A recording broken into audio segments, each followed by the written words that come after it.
Ryan Serhant has made just $9,000 his first year in real estate. That was the same week Lehman Brothers collapsed. Worst possible time to start. Now he's closed over $15 billion in sales and has built one of the most recognizable real estate brands in the world. So we're breaking down exactly how he did it and what you can actually steal for your own brand starting this week. So everyone assumes Ryan just got discovered. What actually happened before the $1 million listing? Great question. So quick explainer here. Ryan Serhant actually started with one of his shows called the $1 Million Listing New York. And it's actually more of a Bravo reality type luxury real estate show in which he actually got recognized because of that. And in 2008, he got his real estate license with zero industry experience. More practical, I should say, towards acting, of course. In his first year, he actually only made $9,000 in earnings, and he had more of a cold approach, lead to lead, of course, right? He also discusses how as a child, he got bullied and it hurt his confidence growing up, of course, right? So this just shows you that people are curating their confidence, of course, over camera and building their ways to showcase how they can be more comfortable on camera. Whereas in reality, their background, you never know. You might have been bullied, might have been camera shy, and of course, self-improved over time. Yeah, didn't he say he was like a shy kid? Yeah. And then he was going to all these Starbucks trying to talk to people about real estate. Of course, yeah. Like, that's a real hustler, right? Of course, 100%. And guys, to be like frank with you, making just $9,000 in New York City, it's barely surviving. This is so little money versus what he's doing today. So that just shows you that, you know, with perseverance, you can achieve great goals, even though your beginnings might be very humble. With that being said though, in 2009, he closed his first large sale of $8.5 million. From 9K his first year to 8.5 in sales in his second year. Yeah. That's like $250,000 commission. Massive jump, exactly. That's a huge jump, I should say. And with that being said, in 2012, he was ranked number 15 out of the top 100 agents within all of New York, of course. Right, so that just says something of the hustle mentality. So like showcasing that, the 4 years didn't really break him, but his reps and his cold approach and his hustle mentality is actually what built his name. On top, of course, the reality shows and his acting skills, right? Yeah, he was able to leverage, you know, all the skill sets that he had and made it big. Yeah. So the question here is, the show blows him up.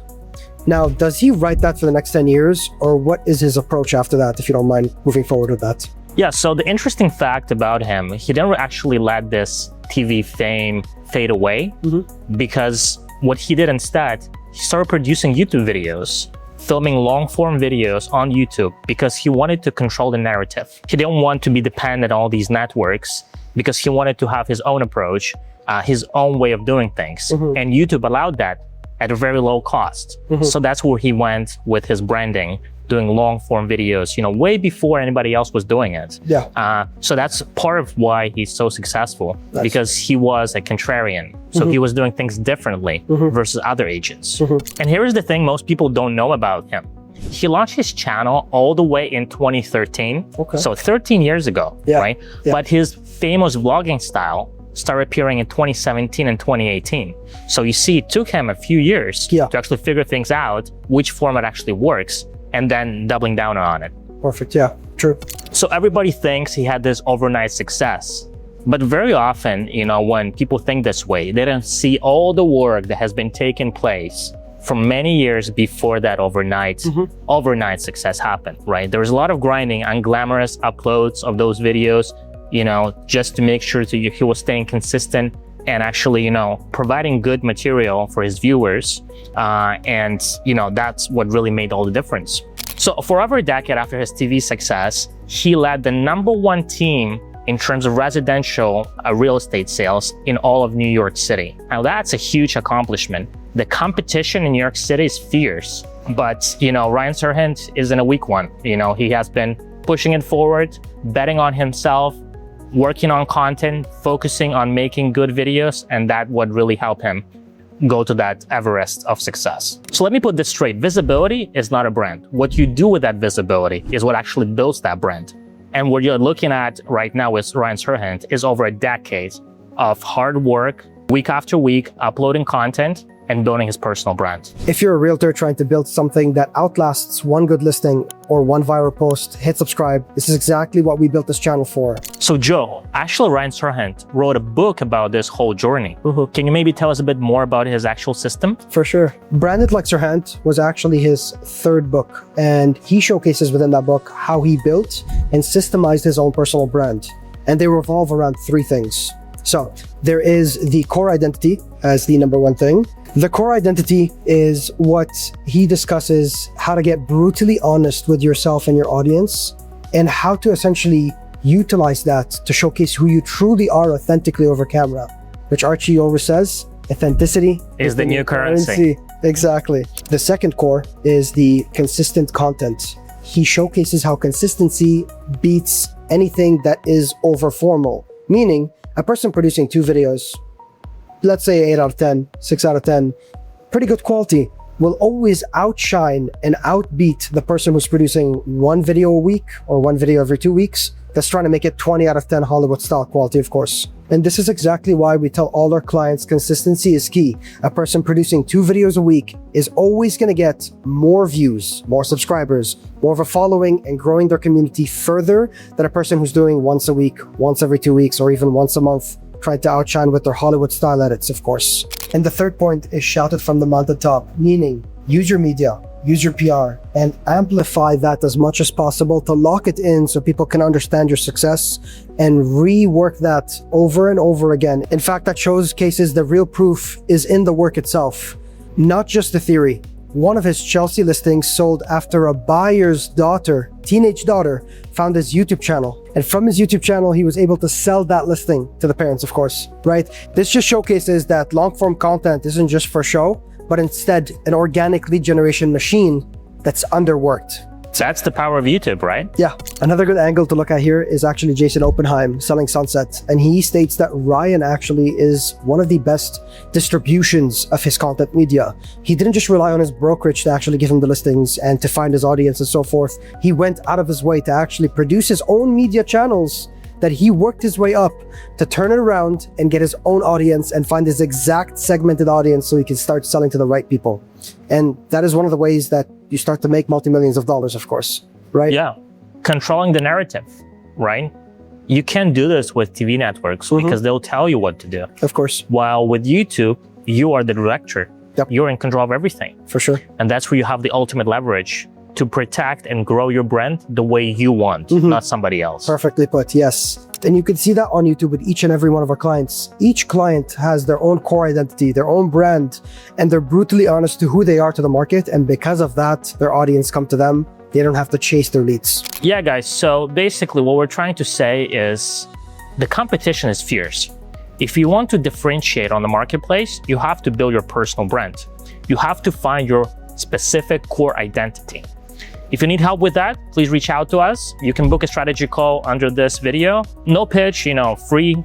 You don't have to sweat about this. We'll go over your situation, your market, to better understand what kind of personal brand you want to build, and we'll help you out with that. Okay, Victor. So realtors always tell us they don't know what to post. How does Ryan solve that? So actually he has what is called this content matrix, where he wants to educate, entertain, and encourage people. Because you have to be very lively on video, right? You have to be yourself, and that's what he has mastered, right? Instead of being very scripted and just, following the structure and, trying to be very organized, he's trying to freestyle more and kind of showcase his personality, which really helps the videos because he appears real versus other agents who sound robotic. Right? Exactly. And he actually has 3 different pillars to his videos. So the first one being the listing expert, where he has a quick walkthrough of the property. It's actually a short form type of content, and where he runs through the property, showcase what it looks like. And sometimes he actually acts kind of funny. He might be barefoot. He also has a bunch of bracelets on his arms, which make him very unique because they look kind of awkward in a way, right? And he also always wraps his sleeves backwards on his suits, which is also kind of odd, right? Yeah. So he has this very strong personality that's very memorable. And even I remember all these things, even though I don't watch his videos all the time. Yeah. So the second point being local market authority. He knows really well all the areas, all the neighborhoods, and he knows all the details that are hard to Google, right? For example, what happened there and how has this affected the prices of those areas, and for what kind of money the houses were sold, were they overpriced, underpriced. So he knows all these details that make him very unique, because knowledge is power. And then the third one being behind the scenes / personal content. And that's, I think, where he really shines, because unlike other realtors that are kind of being controlled by the brokerages and have to be very serious and professional, he can showcase his personality. He can have a laugh. For sure. He can post some personal stuff and people will see it and watch it because, well, first of all, it's very relatable, right? Because people understand their lives are also not just like corporate all the time, right? They want to have fun. They want to, have a good time. And that's where he showcased that he's a real person. He's just like us.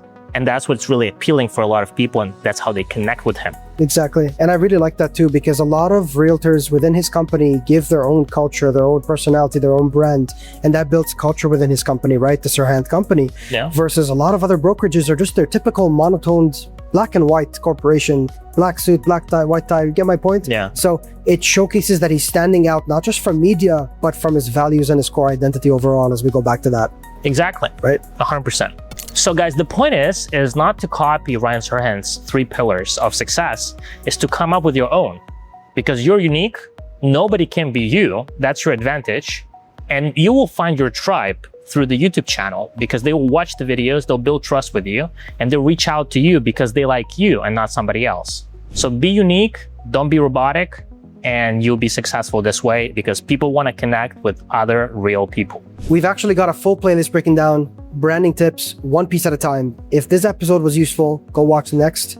Links in the description. So just to go back on this, define your 3 brand objectives, core identity. Pick your 2 to 3 characters for your own content matrix. So with that being said, if you're looking to have an audience that are purely luxury, you're going to be making luxury content. You want to define your brand as well. So you want to put in your personal brand as well, a part of your matrix content as well. Lastly, you can utilize educational content as your last content matrix. This is very important to the audience, so they can also not just learn about the luxury home tours that you showcase, but the area, what's within the area, and was it better walkability score, a lot of parks, a lot of schools, top trending programs that they want to attend, essentially.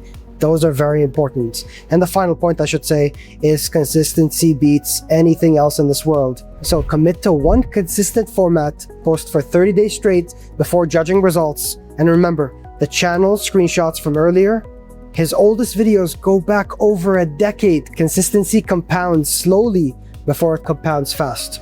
Okay guys, if you've been waiting for permission to take your brand seriously, this is the time. Drop a comment and tell us which one of these 3 you're stealing first.